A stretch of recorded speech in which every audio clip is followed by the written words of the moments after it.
Vous êtes un entrepreneur de la relève? Faites comme des centaines d'autres jeunes producteurs chaque année. Demandez-nous de vous accompagner dans votre réussite grâce à nos programmes en financement, en assurance et en protection du revenu. La Financière agricole du Québec est fière de soutenir et de protéger la croissance des entreprises de la relève. La Fédération régionale de l'Union des producteurs agricoles de la capitale nationale Côte-Nord est heureuse de s'associer à cette émission, car nous sommes tous ensemble pour nourrir et faire grandir le Québec. Bonjour et bienvenue à La Voix agricole. Cette semaine, une émission tout désignée pour les amateurs de fleurs et de plantes. Nous allons découvrir l'entreprise Les Fines Herbes par Daniel avec Marc-André Bouchard du côté de l'île d'Orléans.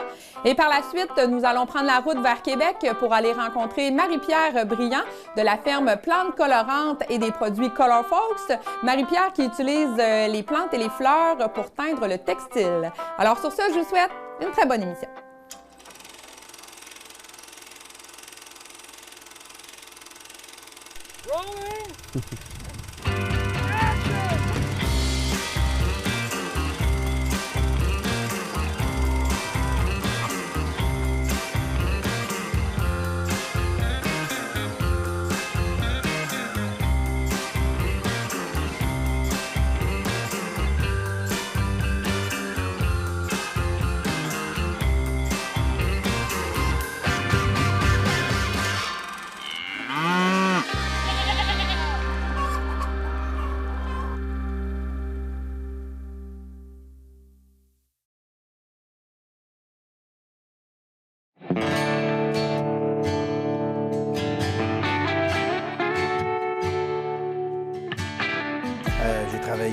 J'ai un DEP, une formation professionnelle en agriculture.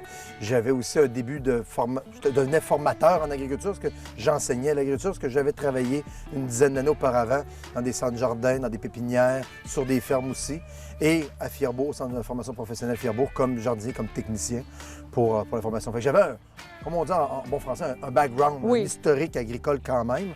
Une historique aussi un peu entrepreneuriale. Je suis fils d'épicier aussi. Là, mon père avait une épicerie familiale.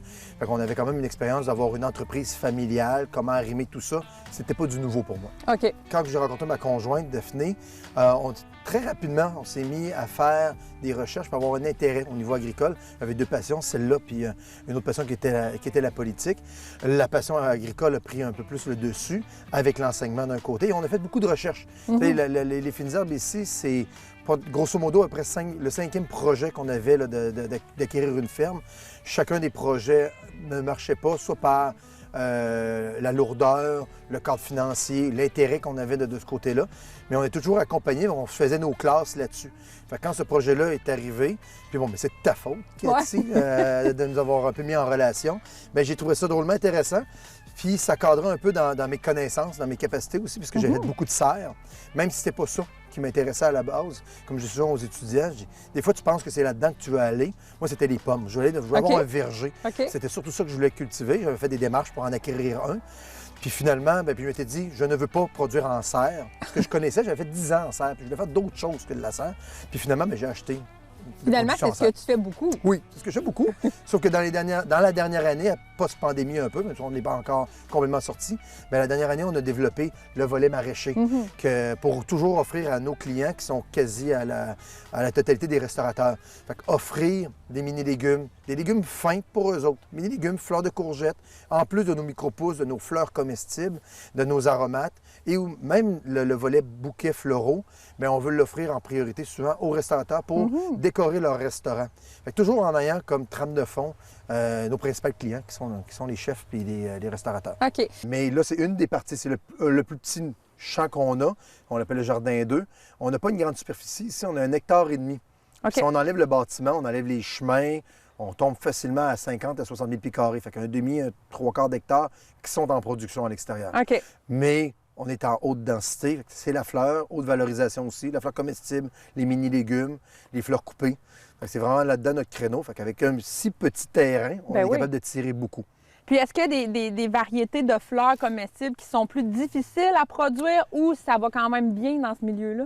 Oui, ils ont chacun leurs petits caprices. Ah, ils ont des caprices? Ils ont des caprices. Okay. J'arrête mes analogies là, au niveau des fleurs. Mais ils ont chacun leurs petits caprices. Il faut les connaître et il faut leur donner ce côté-là. Il y en a qui n'aiment pas la chaleur, il y en a qui aiment plus le froid, il y en a qui aiment l'eau, il y en a qui n'aiment pas l'eau. Mais on en a à peu près une douzaine de variétés ici qu'on vend de façon à gros volume. Puis on peut monter ça à 20 fleurs comestibles de façon générale avec nos recherches qu'on fait présentement pour essayer de trouver de nouvelles variétés. Parce que l'idée, c'est ça. C'est de répondre aux chefs, puis ils veulent se démarquer de leur côté. Fait que nous, il faut qu'on se démarque.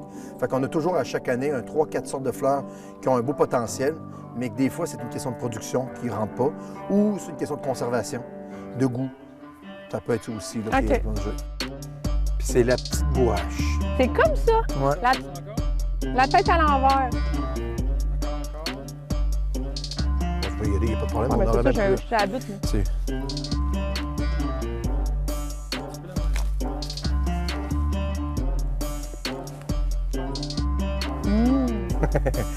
Tout est fait à la main. Donc, tricoté à la main, coupé à la main. Si c'est les légumes, ils sont lavés à la main, empaquetés à la main. Mais moi, c'est quelque chose que j'ai tombé en amour avec ça, le topinambour. Quand j'ai vu ça la première fois, moi, c'est chez Marc Bérubé à Forme des Monts. Fait que c'est pas très compliqué. On prend juste un peu de jus de bras, on arrache et on récolte. Wow! Puis là, regarde, ça, il est beau. On a un beau format de Il est topinambour. beau, wow, oui. Est-ce que c'est difficile, ce travail-là, aussi minutieux comme t'en parles? C'est difficile, ça demande beaucoup de concentration. Puis c'est aussi pour ça qu'on a une équipe, moi je trouve, qui est super le fun. On riait tout à l'heure, on a une équipe qui est très soudée. C'est une équipe qui vient un peu du milieu de la restauration. Que ce soit Mélanie, que ce soit Jeff ou Jim, ma conjointe qui est fille de restaurateur. On a vraiment une équipe qui connaît les besoins puis qui est capable de répondre à ces besoins-là. Je pense que ça, c'est devenu un peu une réalité qui nous a frappés, mais on a dit, tabarnouche, c'est le fun que les producteurs, ceux qui mettent la main à la pâte, bien, soient capables de connaître ce que le chef a des fois dans la tête, que le chef a de besoin, qu'il veut. Comme ça, on coupe des fois des conversations, puis on en a à tous les jours avec nos chefs, soit par texto ou par téléphone. On veut connaître leurs besoins et on s'ajuste. On le dit souvent quand on a parti des mini-légumes, on vous envoie nos mini-légumes, mais d'un contrepartie, on veut un retour pour que vous nous disiez, bon, mais y a-t-il des choses à ajuster? Parce que c'est pas la même chose produire des mini-légumes pour la restauration que produire des légumes pour des chaînes ou produire des légumes. On a chacun nos complexités.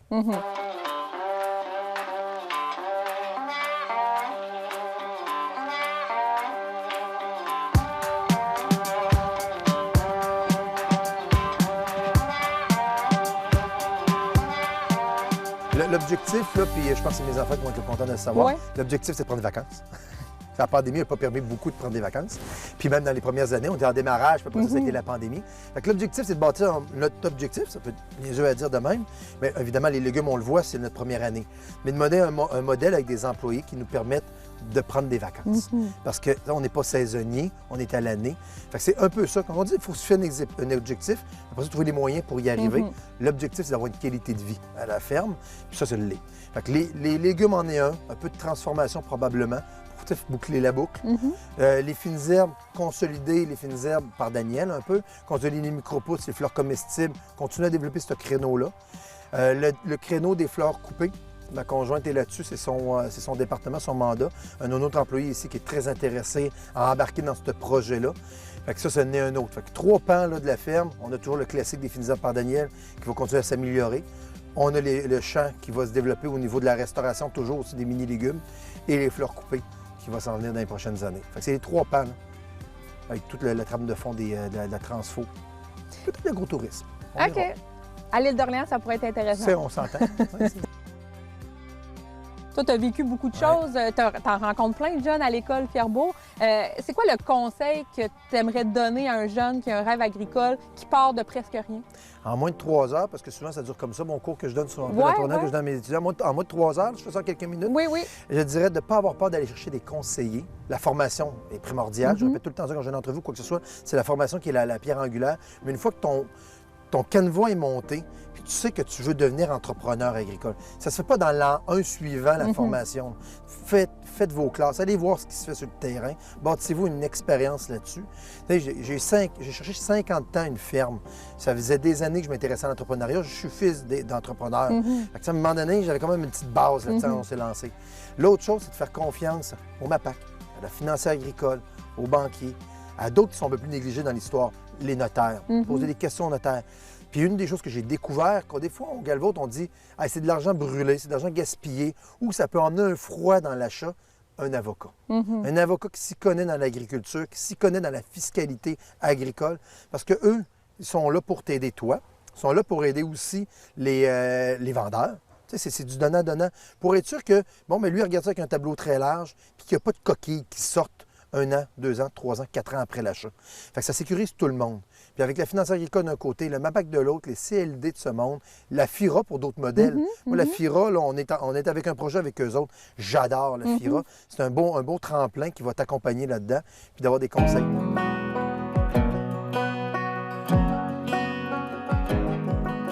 Nous autres, on s'est donné un mandat, même pendant la pandémie, de démocratiser la fleur comestible en ayant nos paniers de famille qu'on vendait.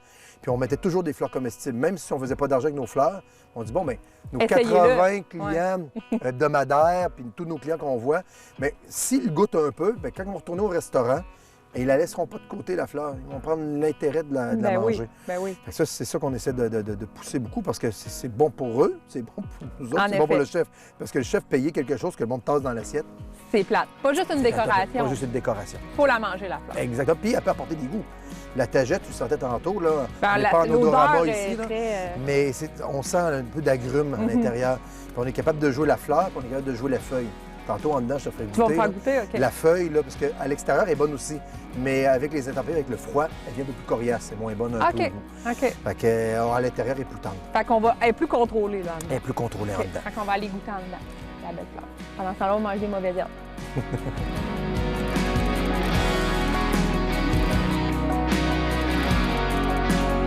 Alors, Marc-André, tu nous as préparé une table de dégustation. Une table de dégustation. Assez particulière, merci. Je pense que c'est beau. Je pense que c'est une première aux Fines Herbes, une table de dégustation. J'ai Ben, eu un chef moi, qui est venu faire la cuisine d'ici, mais qu'on prépare une table de dégustation. Ah non, mais moi, Je pense que c'est ma première. C'est Excellent. ma première. Fait que c'est 100% vegan et végétalien. On s'entend. Je t'ai emmené quelques aromates aussi pour que ça soit différent, puis voir un peu tout ce qu'on fait en termes de format, mais aussi de goût. Oui. Parce que, on fait à peu près, on parlait des fleurs tantôt, là, tu as une douzaine de fleurs à l'année de façon quand même à gros volume. Et on recherche à peu près un 8 à 10 fleurs de plus, de variétés qu'on tourne un peu. Dans les pousses puis dans les aromates, on va parler à peu près de 80 produits à caractère différent. Ah, quand même. Fait que des fois, ça peut être des formats, comme le basilic vert, qui est un peu classique, Genovese. Ah, parce que le goût va changer selon sa vie. C'est plus la technique de production. Le semis va différer, le temps de récolte va différer, mais surtout l'utilité que le chef va en faire.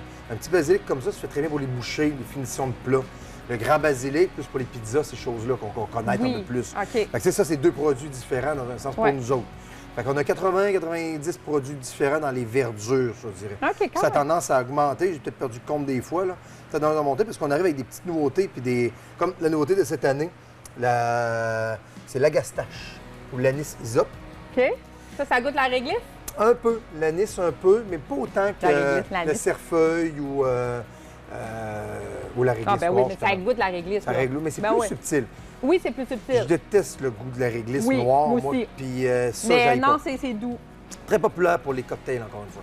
Oui. Cocktail qu'on n'a pas, malheureusement. On n'a pas de cocktail là, ici. Là. Prochain coup, on tournera l'après-midi. Non, mais il est 5 heures quelque part dans le monde. Puis souvent, les chefs vont y aller comme ça. Une petite pain comme ça? C'est très design. Petit côté fougère. Oui, c'est ça. Puis on a parlé beaucoup de la fleur tantôt. Je t'ai dit que je la faisais goûter à l'intérieur. La petite fleur jaune? La petite fleur jaune. Qui sentait super bon. Oui. C'est bon, hein? Ah! Ça, les desserts. Un cocktail, encore une fois. Oui, avec un dessert. Agrumes. Oui, c'est ça. Oui, c'est le côté agrumes, t'as raison. Qui n'est pas toquant, là. Non. Tu n'es pas obligé d'en mettre beaucoup. Lui qui m'a fait découvrir ça, qui m'a fait découvrir cette plante-là, c'est Stéphane Moda, l'ancien chef du Château-Frontenac, qui a son nouveau resto, le Clair. Là. Et il m'a fait découvrir ça il y a quelques années. Puis il m'a dit, tu goûtes ça, on a essayé. Puis lui, il faisait juste le hacher, ou les premiers temps, il lâchait, puis il mettait ça dans sa salade. Juste hacher, mettre dans une salade, tu viens de donner du goût. Sans avoir à mettre de quoi d'autre. Ouais. Évidemment, après ça, on a développé, on a moussé un petit peu plus. Mais là, ça, c'est la feuille. Mais si on la laisse venir en fleurs, c'est comme on a vu, là. C'est les petites fleurs jaunes. C'est les petites fleurs jaunes qui sont ici. C'est ceux-là. Puis les petites fleurs se mangent. Oui, puis les petites fleurs se mangent aussi. OK. Je peux la manger. Oui, tu peux la manger. Au complet. Elle va être un petit peu plus tu vas chercher l'amertume un peu plus que la feuille. OK. Mais elle est bonne. Ah, OK. Ah, mais ça goûte l'orange, quasiment. Oui, et plus fort. Le goût est un petit peu fort. Lui, il est un petit peu plus subtil au niveau de la feuille. Oui. Oui, c'est plus fort. Fait que là, ça dépend de ce qu'on mange. Ça dépend de ce qu'on mange, de ce qu'on veut rechercher. Mais comme je disais tantôt, c'est une fleur qui est comestible à 100 %. Bien, Marc-André, on vous souhaite un bon succès Merci. pour la suite des choses. Puis, Merci. qui sait, peut-être qu'on va revenir vous voir dans quelques années Ben pour voir ouais. où c'est rendu. Ben oui, parce qu'on fait juste commencer. C'est ça. encore. Merci, Marc-André. Le réseau AgriConseil est fier de soutenir la relève agricole ainsi que les producteurs agricoles de la capitale nationale dans leurs divers besoins en matière de services conseils. Les aides financières offertes par les réseaux AgriConseil sont rendues possibles grâce au programme Services Conseil 2018-2023 en vertu du Partenariat canadien pour l'agriculture.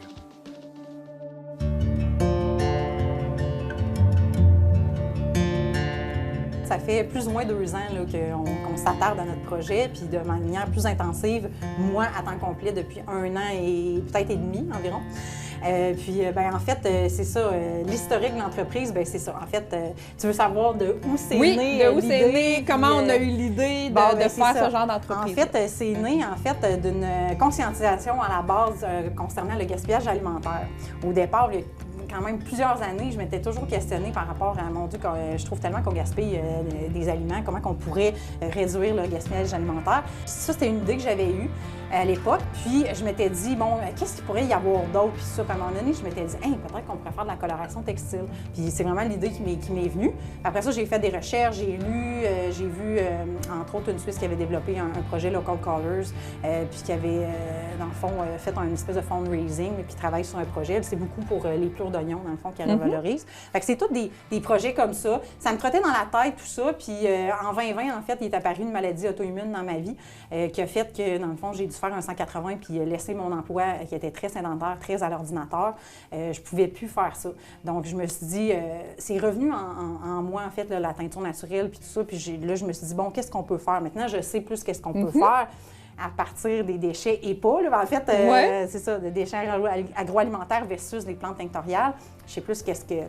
On a suivi des formations, etc., là, en lien avec ça.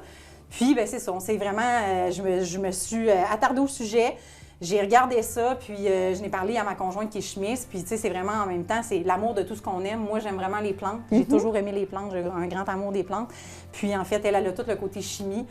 Donc, c'est comme le meilleur des deux mondes, en fait. C'est un beau mix que vous avez en tant qu'entrepreneur. Exactement. On se complète parfaitement. Ben oui, puis moi, c'est ça, j'apporte aussi d'autres côtés, là, plus artistique, administratif, etc., par mon background. Donc, on se complète vraiment bien là-dedans. Oui, bien, au départ, on a décidé de faire quand même un grand inventaire de produits pour justement un peu sonder le terrain, que ce soit au niveau des couleurs, au niveau des types des articles. T'sais, on a quand même montré, en fait, on a voulu montrer un inventaire de produits comme des articles souvent qui n'ont pas de grandeur, entre autres, qui sont des accessoires, comme des bas, de façon générale. Bon, c'est plus ou moins, il y a plus ou moins des grandeurs, mais bon, c'est ça, des chouchous, des sacs, mettons, réutilisables, des bandanas. Puis c'est un peu aussi le côté unisexe aussi. Dans notre compagnie, on fait plein de couleurs, mais on veut que ça s'adresse aussi à tout le monde, là, finalement. Là. Fait que c'est un peu ça. On a fait des tucs, des foulards pour chiens, on a même des trucs pour bébés, des couvertures pour bébés, on a des petits hochets de dentition aussi avec une petite couverture, on a fait des couvertures de bébés aussi. Fait que, tu sais, on a vraiment plein, on a un inventaire, puis on va voir aussi, tu sais, qu'est-ce que les gens vont aimer, tout ça. Fait que c'est un peu de sonder le terrain là, dans un premier temps. Puis après ça, ben oui, on va s'ajuster, puis ça se peut qu'il y ait des couleurs qui ne reviennent plus.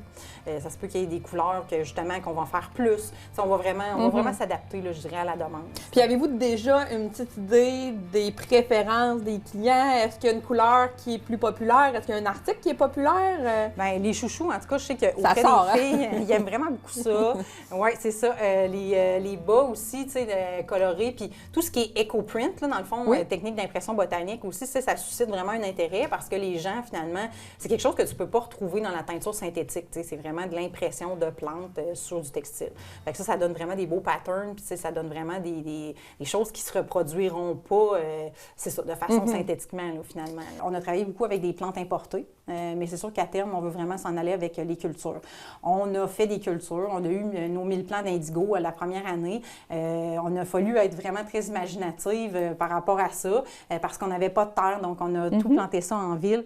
C'était quand même assez laborieux, mais au moins on a pu, dans le fond, constater des choses, en tirer des statistiques, en regarder dans le fond les taux de germination, quel cultivar qui fonctionne mieux plutôt qu'un autre. Fait que c'est toutes des choses qu'on a pu quand même constater. puis qui fait toujours évoluer le projet finalement vers ce qu'on veut. Puis éventuellement, c'est vraiment ce qu'on veut à terme, c'est vraiment d'avoir nos champs, nos cultures, d'être en campagne et d'accueillir les gens chez nous. Ça, c'est vraiment ce qu'on veut, c'est ça vers quoi on va. Mais ça fait des années qu'on cherche une terre puis qu'on cherche une ferme. Malheureusement, avec le marché actuel, la pandémie, c'est ça, c'est très difficile. C'est le gros défi. On peut mettre des affaires dans le sac comme ça. Comme ça, puis là, on part avec ça. En bas. Puis les consommateurs aujourd'hui, ils sont bombardés de produits, donc il faut savoir en quoi qu'on se démarque, tout ça. Mais c'est pas juste ça aussi. Les gens ils ont des exigences par rapport à la qualité des produits. Dans la teinture naturelle, ce qu'on connaît à date, puis ce qui se voit beaucoup au Québec, c'est encore un niveau artisanal. Nous, on ne veut pas s'en aller vers le gros industriel, mais on aimerait vraiment un hybride un peu entre les deux. Donc, cet hybride-là, le créer, c'est extrêmement de temps, de recherche, puis extrêmement de choses custom-made. Nous, on a fait nos installations, puis c'est été fait maison. C'est vraiment de l'imagination, puis on a cherché longtemps à faire des procédés, puis c'est des automatisés. Fait qu'il y a certaines étapes qu'on veut automatiser dans nos procédés parce qu'on ne peut pas toujours être à côté du chaudron puis de brasser. Non, je veux dire, à un certain niveau, ça ne se fait plus. Donc, fait que c'est un peu ça. Fait que c'est vraiment un hybride entre les deux qu'on veut créer. Fait que tout est à faire, en fait. Fait que les défis sont grands vraiment à tous les niveaux. Au niveau des fleurs, des plantes, parce que c'est un peu pour ça qu'on est là, comment on choisit les fleurs?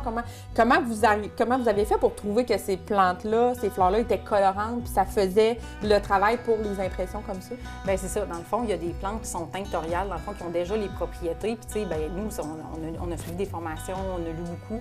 Fait que c'est vraiment comme ça qu'on en est venu à faire nos choix. Puis, on est venu à faire nos choix aussi, oui, en termes de durabilité, mais aussi en termes de qu'est-ce qu'on voulait comme coloris. Tu sais, fait qu'il y a comme... Puis, c'est ça. Fait qu'il y a comme un double enjeu. Fait que, tu sais, on s'est vraiment attardé sur qu'est-ce qu'on voulait. Puis, tu sais, c'est vraiment des plantes de façon générale qui sont utilisées, comme je disais, depuis longtemps. Tu sais, c'est vraiment... Puis, il y a aussi beaucoup d'expérimentation haute qu'on veut faire aussi, tu sais, qu'on commence à justement regarder différentes plantes, même au niveau ici du Québec, là, du terroir. Donc, dont notre plante, en fait, notre plante de notre logo, finalement, là, c'est le sumac vinaigrier.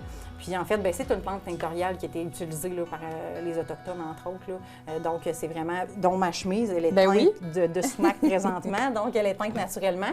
Puis c'est la plante de notre logo. Fait que c'est ça. Fait que c'est vraiment là, d'évoluer, puis il y a beaucoup d'expérimentation.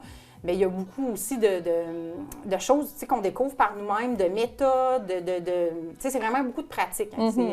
C'est pas quelque chose que tu fais ça demain matin juste en suivant une recette. Parce qu'il y a beaucoup de choses qui peuvent interagir quand tu fais une production, par exemple. Pourquoi ColorFolks se démarque des autres compagnies? Bien, c'est ça. C'est qu'il y a des procédés en arrière, il y a des processus, puis il y a tout ce volet-là, recherche et développement, qu'on tente toujours de s'améliorer. Et les gens qui vont voir notre émission aujourd'hui, certainement, un paquet de monde vont avoir des coups de cœur pour certains produits que vous avez. Comment on fait pour se procurer vos produits présentement? Oui, bien présentement, c'est beaucoup ça va être sur le site Web. Puis le site Web, vous allez avoir aussi avec les réseaux sociaux. Là, nous, on est très, très actifs plus sur Instagram. C'est vraiment la plateforme qu'on favorise parce que c'est très visuel, Instagram. Fait qu'on peut voir les produits, tout ça. Puis c'est une boutique en ligne, finalement. Puis sur la boutique en ligne aussi, on va retrouver des points de distribution. Donc, éventuellement aussi, là, c'est ça, on va avoir de plus en plus de distributeurs, on l'espère. Mais c'est ça, à terme, on focus vraiment... au début, là, c'est vraiment la boutique en ligne, c'est notre focus. Puis éventuellement, c'est vraiment d'être à la ferme et que les gens viennent nous rencontrer. Ça, c'est vraiment quelque chose.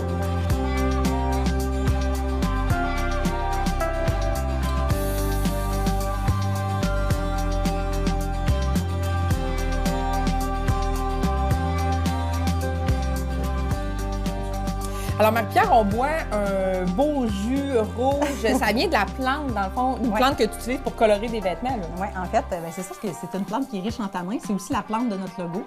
Donc, c'est le sumac vinaigrier ou le rustifina, en fait, dans son nom latin. Puis, en fait, cette plante-là, c'est vraiment une plante qui est indigène. En fait, c'est une plante vraiment du terroir. Puis, on voulait vraiment que notre logo ait cette saveur-là quand même du terroir. C'est une plante qu'on trouve en abondance, dans le fond, sur le long des routes. C'est aussi une plante qui a vraiment un côté exotique.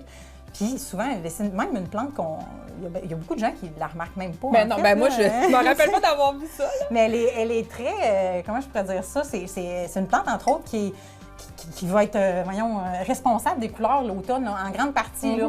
Elle devient avec des couleurs vraiment sublimes, là, des orangés rouges. Là, elle change de couleur, là. C'est ouais, ça, ben cette là, couleur-là, c'est la fin de vie, ça? Oui, bien, en fait, là, ça, c'est vraiment la partie qui est le fruit. C'est la fleur, c'est l'arbre femelle, finalement, la fleur qui est devenue le fruit. OK. Puis, ce fruit-là, justement, c'est là qu'on a fait l'extraction, finalement. Là, ben oui. En fait, c'est ça, on l'a fait un peu comme une tisane, finalement, on l'a fait bouillir, puis on a fait notre jus. On peut rajouter un petit peu de sirop d'érable, ça fait encore plus du terroir. Ben oui. On ne prendra pas un sucre raffiné hein, pour mettre là-dedans. Puis, en fait, ben, ce qu'on boit, c'est aussi, c'est quelque chose que, dans le fond, les anciens, c'est typiquement canadien. Là. Les Autochtones buvaient ça. C'est une limonade de sumac ou une sumacade. Là. Puis, ben, c'est ça. Puis, c'est typiquement du terroir. Fait qu'on trouvait que vraiment, cette plante-là était très représentative. Elle avait le petit côté exotique que Daniela a, mais qui est une plante du terroir. Puis, en fait, on remarque aussi sur le logo que ça fait la plante. Tu sais, la plante, on voit comme vraiment, on pourrait dire, la partie du fruit, finalement, là. Puis avec les branches, mais c'est aussi les profils des deux. C'est beau visage. Nos deux profils dans le fond de nous. Fait que ça a comme une double fonction, là, si on veut, le logotype. Fait qu'il a été longuement pensé, mais on vit vraiment bien avec. C'est vraiment à notre image. Là. Ça peut devenir même un petit sirop, quelque chose. Chin-chin. Chin-chin. Moi, je le sens, moi aussi. On a comme tendance à sentir. Fait que là, c'est ta première expérience de jus. Oui, ça, c'est ma première expérience. Ça fait longtemps que je vais en faire de la sumacade. On appelle ça de la limonade de sumac ou sumacade. Chin-chin. Ouais, c'est ça, chin-chin. Chin-chin. C'est quoi peut-être le conseil que tu pourrais donner peut-être à des jeunes qui ont un rêve un peu comme le vôtre, d'explorer des nouvelles choses, d'explorer des nouveaux milieux? Peut-être un conseil que toi, tu aurais aimé avoir que tu n'as pas eu, mais que toi, tu pourrais transmettre à ces jeunes-là? Moi, ça serait la prudence. OK. Moi, je dirais la prudence dans ce sens que avant d'approcher pour des collaborations ou avant de faire des choses, mais ça, je dis ça, mais en même temps, tu l'apprends. C'est pas quelque chose que tu peux dire à quelqu'un parce que tu vas le vivre puis tu vas en faire des erreurs. Fait que l'erreur fait partie du procédé, puis tout ça. Parce que des fois, tu vas approcher une compagnie, par exemple, puis ils vont prendre ton idée puis ils vont la faire. Aussi. Ou ils vont la transformer. Tu sais, on n'est jamais à l'abri de ça. Bien, Marie-Pierre, merci beaucoup pour l'accueil. Bon succès avec votre entreprise. On invite les gens, évidemment, à aller sur votre site Internet. Ben oui, puis à vous suivre sur Instagram pour plus de détails et d'informations. Merci beaucoup. Bien, merci à toi. Merci.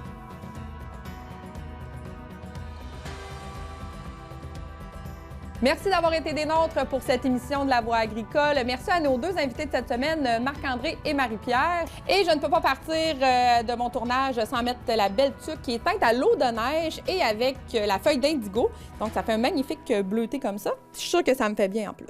Moi, j'aime ça, les tuques chaudes en plus. C'est doux, ça me fait bien. Hein? Et évidemment, je vous invite à aller découvrir les produits de Color Folks et également de déguster les fleurs comestibles des fines herbes par Daniel. Alors sur ce, je vous souhaite une très belle semaine.